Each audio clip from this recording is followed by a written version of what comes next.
Hoy en Adoración Backstage, más que señales. No nos cabe duda que estamos viviendo en tiempos cruciales, en lo que la Biblia llama y aún Jesús llama los últimos tiempos, los tiempos del fin, ¿verdad? Y el mismo Jesús nos estableció y nos recomendó y nos alertó de que estuviéramos pendientes a estas señales. Es de sabios profundizar y entender las señales de los tiempos finales. Ahora, juntamente con esto, Jesús también nos establece un límite, ciertos límites respecto a las señales.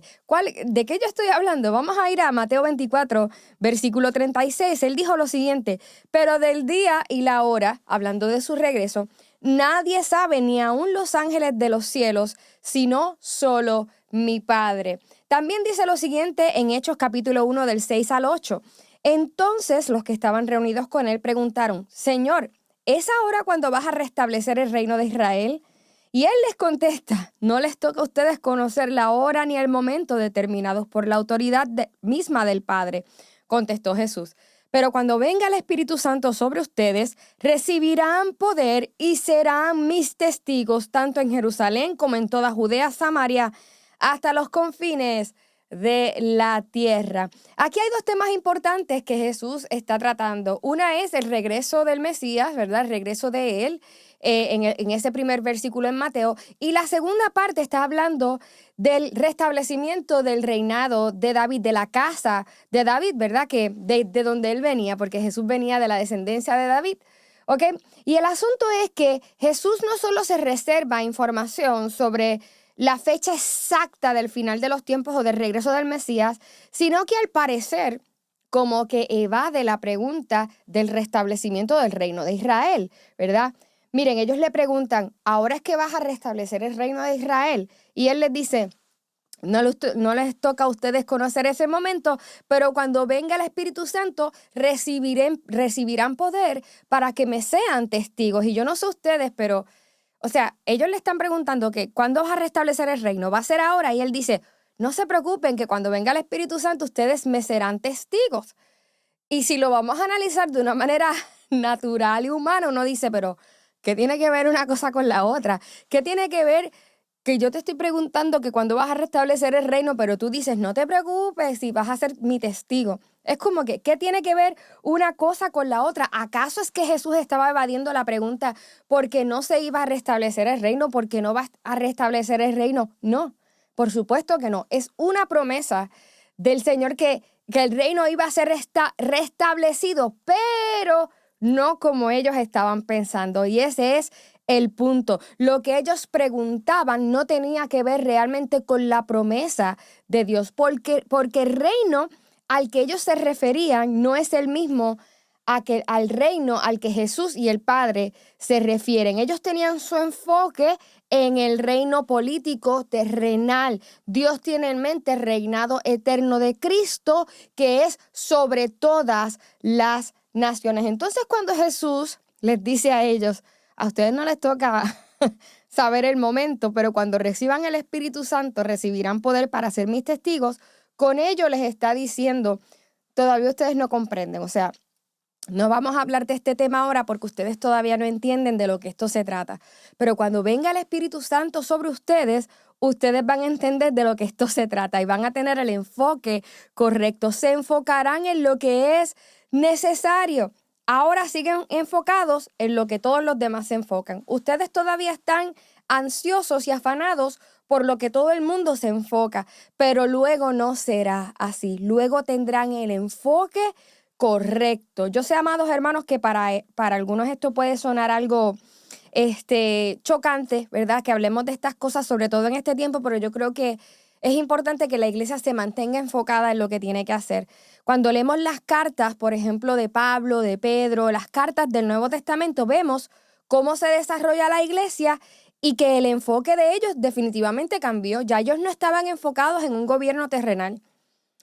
Inclusive no estaban enfocados ni siquiera en sus enemigos, en el sentido de que el enfoque de ellos estaba en lo eterno, ya no estaba en lo terrenal. La temática de ellos ya no era el cambio político ni el reino terrenal, ¿ok? El mensaje y los esfuerzos cambiaron para los discípulos de Jesús cuando el reino eterno del Mesías se instaló, se estableció en sus corazones. Definitivamente ya sus ojos y su esperanza, aleluya, no estaban en la tierra ni en un gobierno terrenal, sino en Cristo mismo. Y muchos pudieran pensar, ¿verdad?, que Dios se reserva el día del regreso del Mesías, la hora final del tiempo, simplemente para dejarnos en misterio, para dejarnos en visto.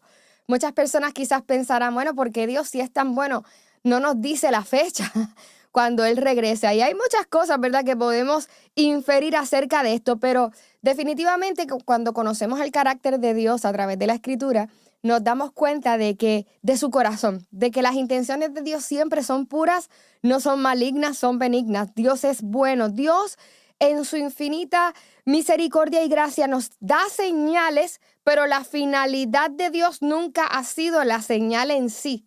Cuando Dios nos da señales, la intención de Dios no es que nos enfatuemos con las señales, sino que entendamos las señales del fin a fin de conocerlo y aferrarnos a Jesucristo. La finalidad de Dios al darnos señales del fin del tiempo no son las señales en sí, sino Cristo mismo. Probablemente a muchos esto les parece algo simple, pero en el fondo no lo es. Las señales acerca del Mesías prometido a Israel fueron estudiadas. Los fariseos y los expertos las estudiaban a cabalidad, profundizaban en ellas, eran repetidas a Israel, se las sabían al dedillo, las habían estudiado profundamente y sin embargo muchos no pudieron ver ni recibir al Mesías. Miren lo que dice Lucas 12, del 38 al 40. Entonces respondieron algunos de los escribas y de los fariseos diciendo, Maestro, deseamos ver de ti señal. Él respondió y les dijo, esta generación mala y adúltera demanda señal. No les será dada sino la señal del profeta Jonás, porque como estuvo Jonás en el vientre del gran pez 3 días y 3 noches, así estará el Hijo del Hombre en el corazón de la tierra 3 días y 3 noches. La señal más trascendental de Jesús es la resurrección. Sin embargo, muchos en su tiempo, ¿verdad?, decidieron no solo hacerse de la vista larga cuando Jesús resucita, sino que ingeniaron un plan para tapar este acontecimiento, ¿ok? Ante esta situación, no solo en el tiempo de Jesús no se encontraron los restos de su cuerpo a pesar de todos los intentos de hacerlo, ¿verdad?, sino que un grupo de personas persistió en levantar argumentos para tapar el hecho de que Jesús había resucitado. Y uno de los planteamientos, y el planteamiento que hasta el día de hoy se hacen muchas personas, es que se robaron el cuerpo de Jesús. Y como sabemos, y a modo de paréntesis lo voy a decir en este mensaje, esto tiene varios obstáculos. Primero, que tendrían que robar. Y para un grupo judío robar y hacerlo intencional y premeditadamente, tremendamente difícil, porque si hay uno de los pecados más atacados y más castigados, más severamente castigados al día de hoy en muchas regiones de Oriente, es el robo. Hay de hecho culturas que le cortan la mano a las personas que hayan robado, y también está la restitución. O sea, tú tienes que restituir un montón por haber robado. No me imagino en el caso de robarte un cadáver. Por otro lado, la cultura judía no puede estar cerca ni puede tocar cadáveres, porque se considera inmunda la persona que haga esto.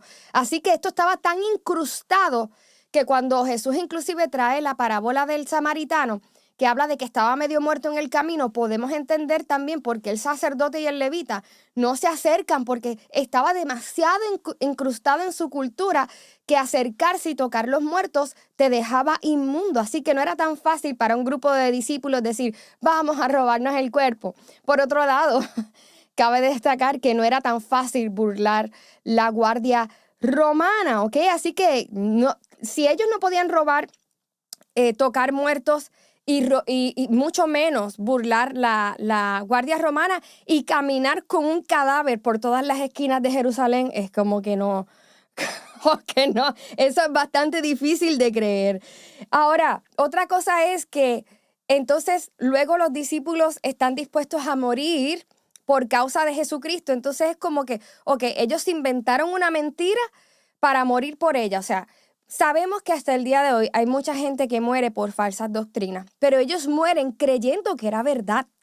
Pero es muy difícil morir por algo que tú sabes que es mentira y sobre todo por una mentira que tú te inventaste. O sea, y no solamente morir, es ser torturado para morir. Y sabemos, ¿verdad?, cómo la iglesia primitiva, muchos en la iglesia primitiva murieron por causa de defender y afirmar que Jesucristo había resucitado. Y sin contar, ¿verdad?, con todos aquellos que antes no creían en Jesús y hasta lo negaron y después creyeron. O sea, definitivamente se encontraron con el Cristo resucitado. Y le digo todo esto porque son parte, ¿verdad? Todas estas cosas son parte de la evidencia de Cristo y fueron parte de la evidencia de Cristo en medio de su tiempo y aún así muchos no le pudieron reconocer y al día de hoy no le pueden reconocer. Prefieren tapar la evidencia, prefieren buscar otra excusa a las señales. Miren cómo Jesús le dice a los fariseos, dice, ustedes escudriñan las escrituras porque les parece que en ellas tienen la vida eterna. Y sí, y ellas son, ¿verdad? Y son ellas las que dan testimonio de mí, pero ustedes no quieren venir a mí para que tengan vida. Entiendo que estamos viviendo tiempos delicados, amados hermanos. El conflicto de Israel y este grupo extremista, terrorista Hamás, ¿verdad? Que son de Palestina, definitivamente tiene que alertarnos, tenemos que advertir las señales definitivamente. Pero más allá de eso, tenemos que acudir a aquel a quien las señales apuntan. Y precisamente hace unos días hice un comentario en mis redes sociales que hoy quiero abundar sobre él y quiero explicarlo más a fondo. Yo hice el siguiente comentario. Abraham también pensó que acostarse con Agar no le haría mal a nadie. Y antes de explicar lo que quise decir con esto, yo quiero apuntar a varias cosas. Sabemos que la idea de que Abraham, de quien salen, ¿verdad?, los pueblos de Palestina y también Israel, sabemos que la idea de que él se acostara con Agar y que de allí saliera Ismael fue de Sarai, de su esposa, no fue de Abraham, ¿ok? Y esto lo podemos encontrar en el Génesis. Abraham se convenció también de que era buena idea. Ya Dios le había prometido a Abraham que le iba a dar descendencia. Y Sarai dijo, bueno, a lo mejor es a través de mi sierva Agar. Y Abraham dice, bueno, pues a lo mejor sí. Él no pensó que esto traería las consecuencias que hoy definitivamente estamos viendo, ¿ok? Reconocemos también que Abraham y Sara venían de una cultura que aprobaba las relaciones múltiples, las relaciones entre amos y esclavas, y que eso era tomado casi como acostarte igualmente con tu esposa, porque cuando alguien tiene un esclavo, el esclavo se convertía en una propiedad y prácticamente era, bueno, tú eres mía y esto es mío y es como si fuera yo, ¿ok? Y aún sobre eso, la ley de Moisés no había sido dada, los 10 mandamientos no habían sido dados. Y esto es muy importante reconocerlo también. En el capítulo 15 de Génesis, Dios le promete descendencia a Abraham, pero no es hasta el capítulo 17 que le especifica que su descendencia vendría a través de su esposa Sara. Dios le habla a Abraham del hijo de Sara luego de que Abraham se acuesta con Agar. Y esto es bien importante, esto yo no lo había considerado antes, pero cuando Dios le habla de su descendencia a Abraham al principio, que está en el capítulo 15, no le habla de Sara. Simplemente le dice, te voy a dar descendencia, ¿ok? Lo de Agar ocurre en el capítulo 16 y luego en el capítulo 17 de Génesis es que Dios le habla acerca de Sara. Ahora, ocurre algo muy importante en ese capítulo 15 donde Dios le da la promesa de descendencia a Abraham. Y es que Dios le especifica lo siguiente. Entonces el Señor le dijo, vas a tener un hijo y será él quien se quede con todo lo que tiene. De modo que ningún extraño, y a veces la palabra extraño también es intercambiable por siervo, ningún siervo se quedará con tus bienes. En esa ocasión, Abraham le preguntó a Dios, espérate, ¿tú me vas a dar descendencia? ¿Será este siervo mío, Eliezer, me parece que se llamaba, a través de un siervo mío es que tú me vas a dar, de un esclavo mío es que tú me vas a dar descendencia? El Señor, no, yo no te voy a dar descendencia a través de ningún extraño ni de ningún esclavo. Tú mismo vas a tener un hijo. Y a lo mejor usted me dirá, Lorel, pero Ismael es hijo de Abraham. Claro que sí. Sin embargo, al ser hijo de una esclava, corría el riesgo, y esto es muy importante notarlo y lo estuve estudiando, corría el riesgo de seguir siendo considerado como un esclavo, ya que en la antigüedad, en ese tiempo, no habían leyes establecidas ni fijas en relación a la legitimidad de los hijos, ¿verdad?, que proviniesen de esclavos. La legitimidad de un hijo esclavo dependía de la discreción y del juicio de valor que le diera el amo. Un amo que se acostara con una esclava no estaba obligado a hacer a ese hijo legítimo. ¿Ok? Así que esto es algo triste y es algo chocante, pero era parte de la cultura de ese tiempo. Entonces, ¿qué sucede? Dependía del patriarca, del amo, de quien fuese, sea de la religión que fuese, legitimizar al hijo de una esclava o no. Y en el caso de Abraham, miren lo que sucede. Cuando Agar queda embarazada y Sarai se queja con Abraham, Abraham le sigue llamando esclava a Agar.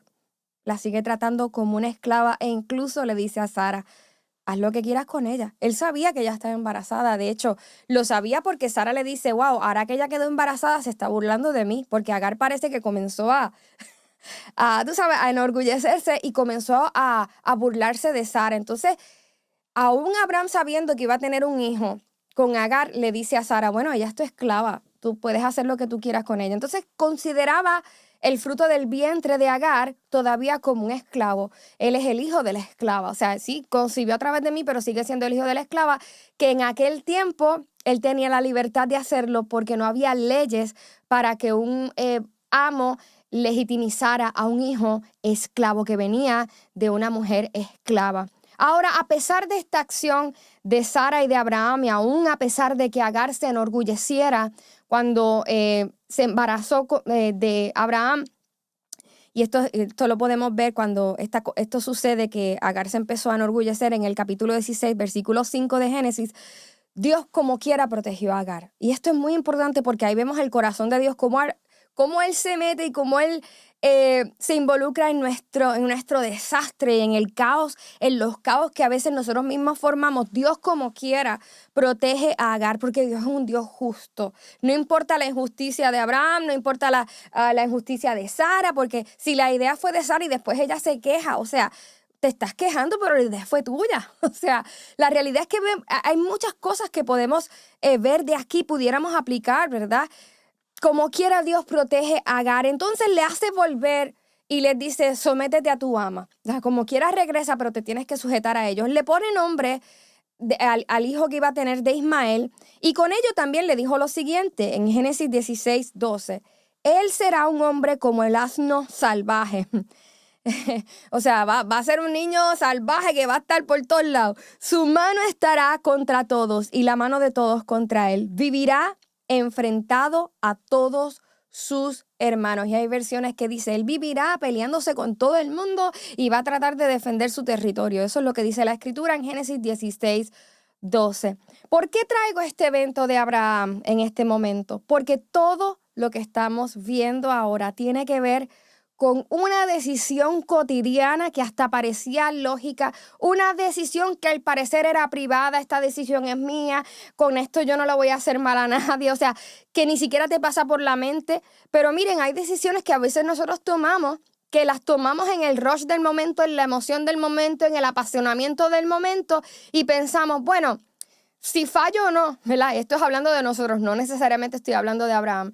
Bueno, si fallo o no es cosa mía, a nadie le importa mi vida, a nadie le importa lo que yo decida, pero vemos en el ejemplo de Abraham que aún una decisión que parecía lógica e inclusive iba con las costumbres de su tiempo, ha repercutido dolorosamente hasta el tiempo de hoy y ahora trae mucho dolor. Y por eso, aunque Dios quiere que estudiemos las señales y analicemos lo que está sucediendo y veamos el porqué de las guerras, etcétera, etcétera, no quiere que nos olvidemos de la raíz del problema de la humanidad, de la raíz de nuestras ansiedades y de nuestras guerras. Y es que todos, amados hermanos, hemos pecado y necesitamos un Salvador. Todos necesitamos volvernos a Cristo. Y las señales están ahí más que para hacernos expertos de la guerra de Israel, más que para hacernos expertos de teología. Están ahí para que nos volvamos a Cristo. Las señales no están ahí simplemente para que hagamos una exégesis y nos hagamos expertos en ella. están ahí para que tomemos una decisión. Al final, todo lo que tenga que cumplirse se va a cumplir. Ahora, la pregunta es, ¿a quién me apuntan estas señales? ¿A dónde me apuntan? ¿A llenarme de ansiedad? Estas señales me apuntan a un lugar de ansiedad, me apuntan a discutir con mis hermanos, a hacer mis argumentos o a volver toda mi vida a Jesucristo. Al fin y al cabo, las mismas señales han sido dadas para que nos volvamos a Él. Adoración Backstage.